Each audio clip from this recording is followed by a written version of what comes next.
Good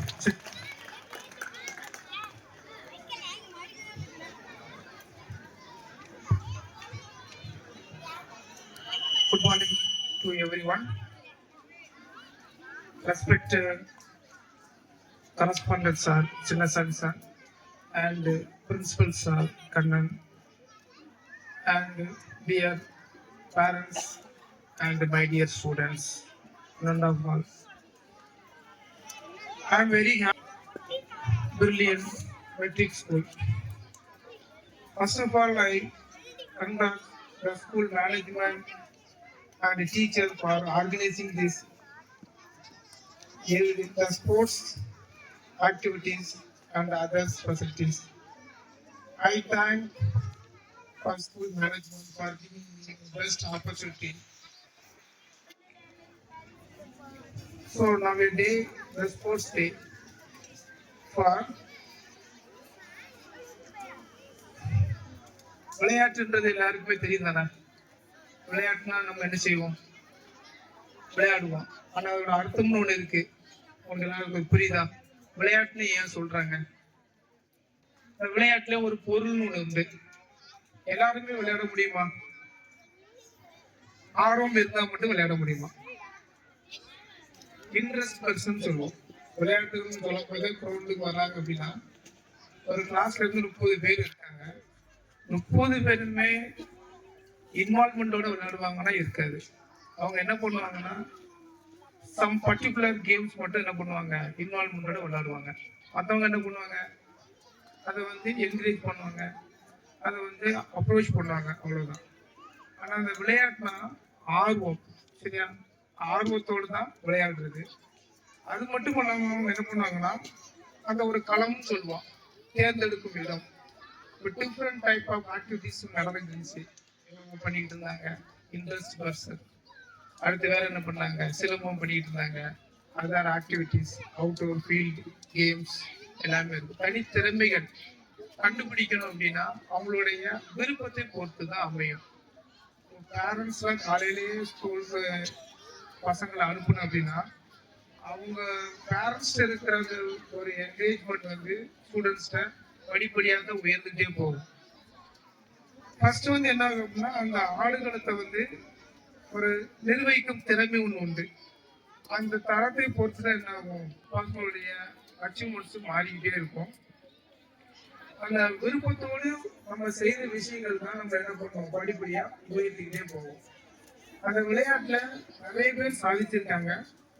அந்த சாதனைகள்ல நம்ம விளையாட்டுல ஏன் வந்து முன்னாடியோட இப்போ வந்து ஸ்பெசிபிக்கா கொண்டாடுறோம் அப்படின்னா நம்மளுக்கு தலை சிறந்த வீரர்கள் வந்து அவங்க முன்னிறுத்தி அதை காட்டியிருக்காங்க ஒரு அச்சீவ்மெண்ட்ஸ் அப்படின்னு.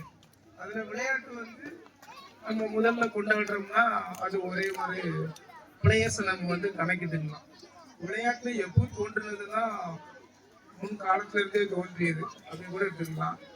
யானைகள் மேல இருந்து கூட என்ன பண்ணாங்க, விளையாட்டுன்னு ஒண்ணு ஆரம்பிச்சாங்க. கல்வி அதுக்கு முன்னாடி இருந்தே இருக்குது. அதுக்கப்புறம் படிப்படியா நாகரிகம் வளர்ந்துகிட்டே போனதுனால உங்களுக்கு எல்லாத்துக்கும் தெரியுங்க நேஷனல் ஸ்போர்ட்ஸ் டே எப்போ கொண்டாடுறோம் அப்படின்னு.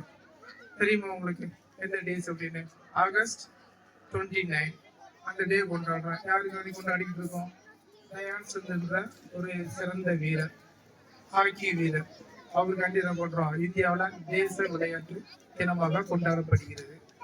அதை முன்னிட்டு நிறைய இடங்கள் என்ன பண்ணிட்டு ஒரு அவேர்னஸ் ப்ரோக்ராம், ஃபிட்னஸ் இந்த மாதிரி ட்ரெயின் பண்ணணும், மக்களுக்கு விழிப்புணர்வை ஏற்படுத்தணும், நிறைய கேம்ஸ் என்ன பண்ணணும் கொண்டு வந்திருக்காங்க. இந்த தனித்திறமை அப்படின்னு பார்த்தோம்னா ஹாக்கி விளையாட்டுல தயான்சந்த் என்பவர் பிறந்த நாளை முன்னிட்டு என்ன பண்ணிருக்கோம், அந்த தினத்தை வந்து அரசாங்கமே அறிவிக்கிறது நேஷனல் ஸ்போர்ட்ஸ் டே அப்படின்னு. அடுத்து என்ன அப்படின்னா நிறைய விஷயங்களை வந்து நம்ம கஷ்டப்படுற காலத்துலயும் சரி சந்தோஷப்படுற காலத்துலயும் சரி எல்லாத்தையுமே சாதாரணமா சில நேரத்தை எடுத்துக்கிடுவோம், எல்லாமே கடந்து போவோம் அப்படின்னு கூட சொல்லுவோம். சில நேரத்தை என்ன பண்ணுவோம், பார்த்துக்கலாம், எவ்வளவுதான் பிரச்சனை போயிருந்தாலும் சரி சந்தோஷமா இருந்தாலும் ஒன் ஆஃப் தி டைம் அப்படின்னு சொல்லுவோம். ஓகேவா? அந்த காலத்துல என்ன அப்படின்னா கடவுள் கூட நம்ம என்ன பண்ணியிருக்காரு, விளையாட்டை தான் படைச்சிருக்காரு அப்படின்னு சொல்லுவாங்க. இது யார் சொல்லியிருக்காரு அப்படின்னா கம்பர். கம்பர் என்ன சொல்லியிருக்காரு அப்படின்னா உலகம் யாவையும் தாமுல வாக்கம் நிலை பெறுத்தலும் நீக்கணும் நீங்களாம். அகிலா விளையாட்டுடையார் அவர் தலைவர், அண்ணவருக்கு சரணாங்கள் அப்படின்னு சொல்லியிருக்காரு. இது என்ன அர்த்தம் அப்படின்னா, விளையாட்டு உலகத்தையே படைச்சதே ஒரு விளையாட்டாக தான் கிடைச்சிருக்கு. ஏன்னா காத்தலும் அவர் தான், அழித்தலும்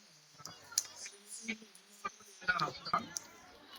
நெக்ஸ்ட் ஒன் என்ன அப்படின்னா, time wait for no ones அப்படின்னு சொல்லலாம். Time wait for no ones.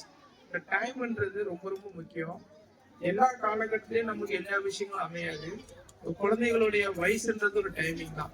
இந்த வயசுல நாம ஒண்ணு நினைச்சுக்கிட்டு இருப்போம், அவங்க என்ன பண்ணிட்டு இருப்பாங்க, அவங்களுக்கு என்ன தோணுதோ அது திங்கிங்ல இருப்பாங்க. ஆனா பேரண்ட்ஸுக்கு பல திங்கிங்கள் போய்கிட்டு இருக்கு. வே ஆஃப் டாக் அப்படின்னு சொல்லுவோம். அந்த காலத்துல நிறைய தடங்கள் போய்கிட்டு இருக்க மாதிரி என்ன பண்ணுவோம், நம்மளுடைய சிந்தனைகள் வளர்ந்து கொண்டே போய்கிட்டு இருக்கும். இவங்களுடைய லைஃப் என்ன அப்படின்னா, ஒரு உறவு மாதிரிதான். ஒரு உறவு நம்ம இறந்துட்டாலும் திரும்ப என்ன பண்ணலாம், வீட்டு எடுத்துக்கலாம்.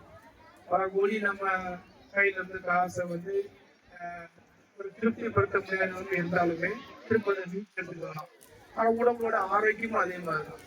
ஆரோக்கியமும் நம்மளுக்கு அதிகமான ஃபிட்னஸ் தேவைப்படுது. திரும்பவும் பழைய நிலைக்கு கொண்டு வந்துக்கலாம். ஆரோக்கியத்துக்கு முன்னெடுக்கலாம். அதுக்கு வந்து என்னது, இந்த டைம் வந்து ரொம்ப முக்கியம் அப்படின்னு சொல்றாங்க. இதே நேரத்துல ஒவ்வொரு திருப்பு முனையும் ஒண்ணு இருக்கும். ஏன்னா நொடியோட அளவுகள் வந்து மாற்ற முடியாது. இப்போ 11 இப்போ டைம் இருக்கு அப்படின்னா, இந்த டைமை நம்ம என்ன முடியாது, கணக்கிட முடியாது. அதே மாதிரிதான் இந்த வயசு காலகட்டம். ஸ்கூல் ஏஜஸ்ல 10th படிக்கிறாங்கன்னா இதுதான் லாஸ்ட் வரைக்கும் அதே மார்க் தான். அந்த மார்க் என்ன பண்ண முடியாது, எக்காரணத்துக்கு ஒன்றும் மாற்ற முடியாது. நீங்க மேல் படிப்பு படிச்சாலும், இல்லாத ஹையர் அத்தாரிட்டி போனாலும், ஏதோ ஜாப்ல ஆப்பர்ச்சுனிட்டிஸ் கிடைச்சாலும், உங்களுடைய மார்க் 10th என்னவோ அதுதான் லைஃப் லாங். அது மாற்ற முடியாது. அந்த நேரமும் காலமும் நம்ம மாற்ற முடியாது. சரியான பாதையை தேர்ந்தெடுத்து சரியான நிலைமைக்கு நம்ம போகணும் அப்படின்னா, நம்ம சரியான எண்ணத்தோடையும் காலநிலையும் கரெக்டா பயன்படுத்தணும் அப்படின்னு நான் சொல்றது. அடுத்ததுனா இன்னைக்கு வந்து நம்மளுடைய ஒரே ஒரு எண்ணத்தை மட்டும் நம்ம ஏற்றுக்கலாம். என்ன அப்படின்னா, ஒரு முடிவை நம்ம மனசுக்குள்ள எடுத்துக்கலாம். உங்களுக்கு என்ன பிடிச்சிருக்கோ, இப்போ குழந்தைகளுக்கு என்ன பிடிச்சிருக்கோ என்ன பண்ணிடணும், அதை வந்து நம்ம அவங்களுக்கு வந்து கொடுக்கணும். அதுக்கு வந்து உதாரணத்துக்கு ஒரு ஆள் நம்ம சொல்லலாம். ஸ்போர்ட்ஸ்ல வந்து ரொம்ப ஃபேமஸான ஒருத்தர், அத்லட்டிக்ஸ்ல மிக வேக விரைவு ஓட்டம் சொல்லுவோம். ஒரு அத்லட்டிக்ஸ்ல உசைன் போல்ட், ஜமைக்கா வீரர். அவர் வந்து என்ன அப்படின்னா, விதியே மாற்றிருக்காருன்னு சொல்லலாம். அவருடைய ஓட்டம் இப்ப நம்மளால இங்க இருந்து இந்த கேட்டு வரைக்கும் நடக்கணும்னா எவ்வளவு நேரம் ஆகும்? 5 நிமிஷம் ஆகும்னு சொல்லலாமா, 1 நிமிஷம் ஆகும்னு சொல்லலாமா? நடக்கிறது பொறுத்து. வேகமாவும் நடக்கலாம், மெதுவாக நடக்கலாம். கிட்டத்தட்ட அவரு ஒரு 100 மீட்டரை 9.56 செகண்ட்ஸ்ல கடந்திருக்காரு. அவ்வளவு ஃபாஸ்டஸ்ட் ரன்னர்.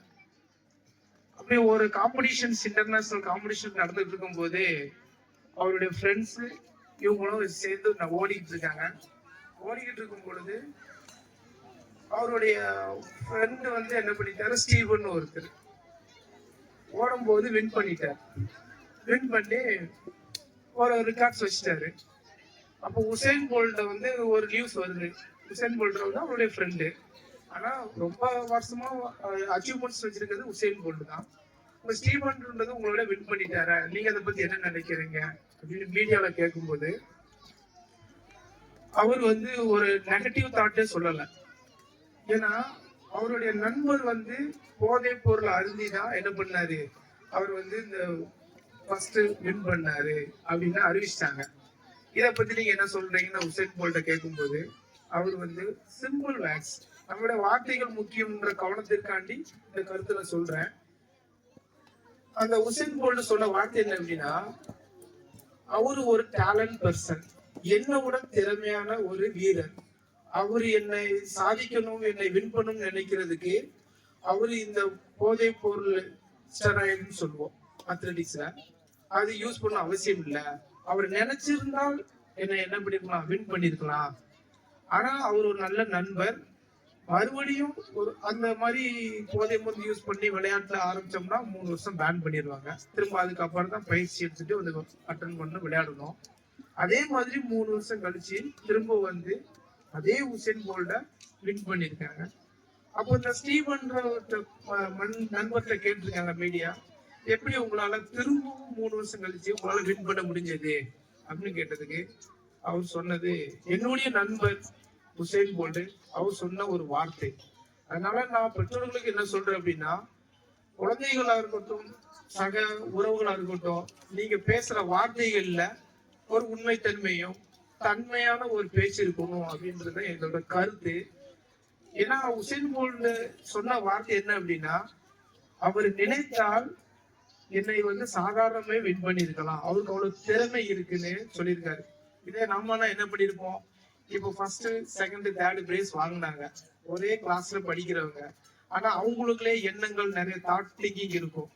நான் ஃபர்ஸ்ட் வந்திருப்பேன், கொஞ்சம் டிலே ஆயிடுச்சு, என் ஃப்ரெண்டு வந்துட்டாங்க, எண்ணங்கள் மாறுது.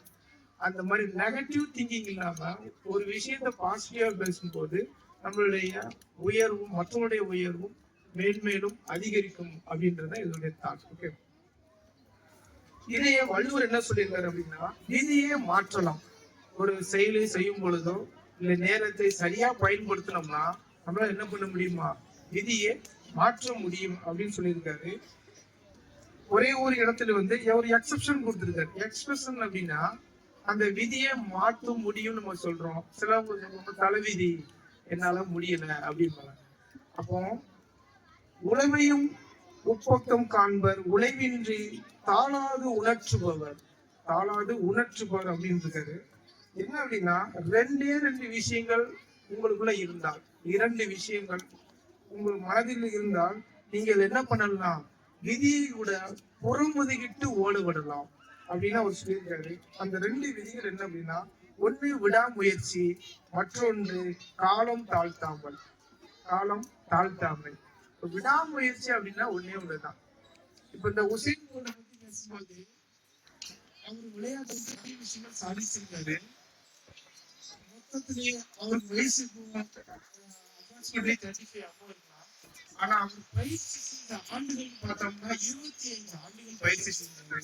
அவர் மொத்தமா அவர் வாழ்க்கையில ஓடினது ரன்னிங், மாரத்தான் சொல்லுமா, ரன்னிங் ஓடினது 15 நிமிடங்கள். அப்ராக்சிமேட்லி மொத்தமே அவர் ஓடினது எவ்வளவுதான், 15 நிமிஷங்கள். சரியா, ஒரு 100 மீட்டர்னா 10 செகண்ட்ஸ் 9 செகண்ட்ஸ் நம்ம ரீச் பண்ணிடலாம். அப்போ அவர் 25 ஆண்டுகள் பயிற்சி செஞ்சிருக்காரு. ஆனா அவர் சம்பாதிச்சது பாத்தீங்கன்னா 1437 கோடி. அவர் 15 நிமிஷம் தான் ஓடி வாழ்க்கையில சம்பாதிச்ச விஷயங்கள். இதெல்லாம் ஏன் சொல்றோம்னா ஒரு அவேர்னஸ் தான். இவங்களுக்கு என்ன விருப்பம் இருக்குது மாணவர்களுக்கு, அதை பெற்றோர்கள் என்ன பண்ணணும், அது சரியான நேரத்தில் சரியான காலத்தில் அவங்களுக்கு என்ன பண்ணணும், பயன்படுத்தணும் அப்படின்றதுதான். அப்ப இந்த விடாமுயற்சினா அதுதான், தொடர்ச்சியாக செய்யணும். சிலவங்க என்ன பண்ணுவோம், ஒரு நாள் சக்சஸ் அப்படின்னு முடிச்சுட்டு இப்ப நீ ஃபர்ஸ்ட் பிரைஸ் எடுத்தாங்க, இதோட என்ன பண்ணிடுவான், நெக்ஸ்ட் இயர் தான் வருவாங்க. ஆனா சிலவங்க விடாமுயற்சி, இப்ப 10th எழுத போறாங்க, 12th எழுதிட்டு இருக்காங்க அப்படின்னா 1 இயர் ப்ராசஸ் விடாமுயற்சி எடுத்தாங்கன்னா அவங்களோட இலக்கை அடைய முடியும். அப்துல் கலாமே ஒரு விஷயத்துல சொல்லியிருக்காரு. அப்துல் கலாம் ராமேஸ்வரத்துல பிறந்தாரு, ஏழை குடும்பம், அப்புறம் இந்தியாவிலேயே குடியரசுத் தலைவர், சயின்டிஸ்ட் அப்படின்னு சொல்லுவோம். அவரை ஒரு ப்ராஜெக்ட்ல வந்து கூப்பிட்டுருக்காங்க. இப்ப சந்திராயன் சொல்லுவோம்ல, நிலாவுக்கு ராக்கெட் அனுப்புறதுன்னு, அந்த சந்திராயன் ப்ராஜெக்ட் ஒரு நடந்துட்டு இருக்கு, ஒரு மீட்டிங் மாதிரி. அந்த மீட்டிங் வந்து அப்துல் கலாம இன்வைட் பண்ணியிருக்காங்க. அவர் வந்து உட்கார்ந்து அந்த ப்ராஜெக்ட் பிளானிங் ஒர்க் எல்லாமே பாக்குறாங்க. அதை இயக்குனரா இருந்தவர் யாரு அப்படின்னா, அவர் வந்துட்டு மயில்சாமி அண்ணாதுரை அப்படின்னு சந்திராயன் விளையாட்டுக்கு வந்து துறைக்கு வந்து சந்திராயன் திட்ட இயக்குனராக அவர் இருந்தாரு. அப்ப அந்த ப்ராஜெக்ட் எல்லாமே முடிஞ்சதுக்கு அப்புறம் அந்த ப்ரொஜெக்டரை போட்டு அப்துல் கலாம் காட்டுறாங்க. அப்ப காட்டும் பொழுது என்ன சொல்றாங்கன்னா, sir Chandrayaan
I would like to express my heartfelt thanks to everyone who made this sports day a grand success. First, I thank our respected chief guest, Dr. N. Ramesh, Assistant Professor, Department of Physical Education, MS University, Tirunelveli, for coming and encouraging us. Thank you, sir. I thank our correspondent and principal sir for this opportunity and supporting us. Thank you, sir. I thank our teachers for guiding this sports day. Thank you, teachers. I thank all the parents and guests.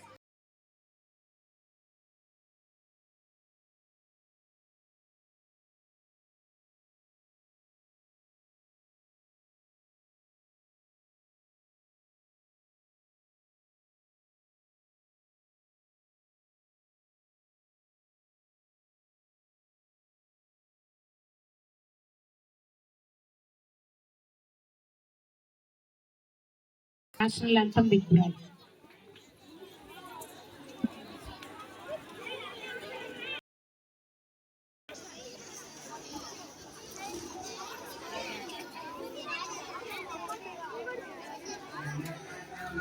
अधिनायक जय हे